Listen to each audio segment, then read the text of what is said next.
Hi everyone. So today I want to talk to you about a topic that I feel very passionately about, and that is let food be thy medicine.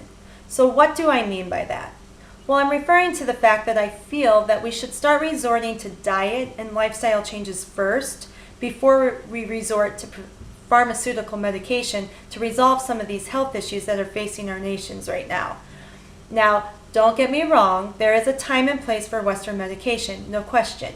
But so many of these preventable chronic diseases such as obesity, diabetes, high blood pressure, and heart disease are being prescribed some of these medications without making diet and lifestyle changes that could ultimately heal them. So I watched two documentaries recently on Netflix that resonated with me strongly and kind of reiterated and reassured me in my belief that food can be medicine. They were Forks Over Knives and Bite Size. Forks Over Knives focused on a plant-based diet, and it documented how some of these individuals were extremely sick with obesity, diabetes, high blood pressure, and this one man in particular was on $150 worth of medications a month, and he went off all of his meds when he resorted to a plant-based diet. Now for me, I could not do a total plant-based diet, so once again, food can either be medicine or food can be your poison. A plant-based diet solely for me made me actually very sick. Now maybe I needed someone to guide me a little bit better, and I would have done a little bit better on that sort of diet. But in general, I personally need some animal protein, but for some people, it works. But if you can focus primarily on making your diet plant-based, you will see the benefits, and this documentary just spoke loudly to me. It made a world of a difference, talking about the sugar industry and the fats that we're consuming and how it's killing us, and we need to make a change in our diets, no question. And the food industry needs to get on board with some of this. The other documentary was Bite Size, and that pretty much focused on children and how there are so many kids that are dealing with these adult chronic diseases now, due again in a large part to inactivity, but a lot of it's the food industry and what they're consuming on a day-to-day basis. And it actually opened your eyes up to why and how people who are in the more poverty-stricken populations are actually dealing with these diseases a little bit more because those foods are cheaper, again, due to a lot of food industry issues. But what opened my eyes to the Bite Size documentary was that these children need help. And a lot of their food choices are a result of their parents' food choices.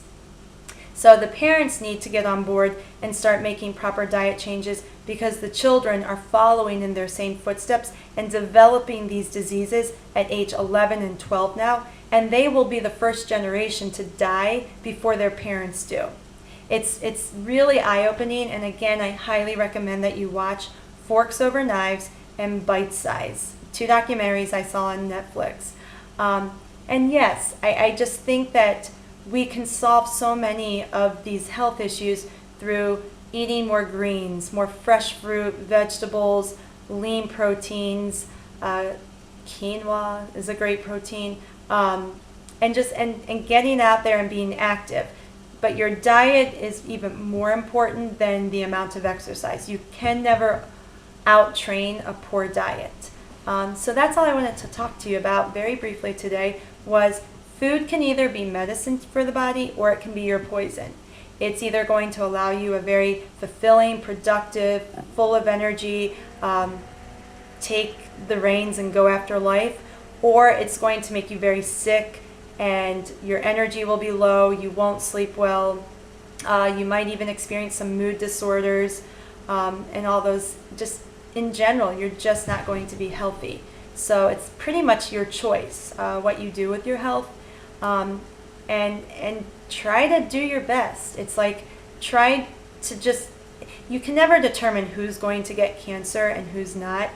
Yes, we can be prevented, but who's to say who's going to be stricken by diseases such as that? But why not eat and live in a way that allows us to feel more alive? Really, that's what it comes down to. Why not reduce the percentage of possibility that you may get some of those diseases. But ultimately, when you eat well, you feel well. So it's a choice, and we either can make those changes or we can continue to make excuses. But it's scary to me what our nation is facing and how we're starting to normalize being overweight and possibly being obese.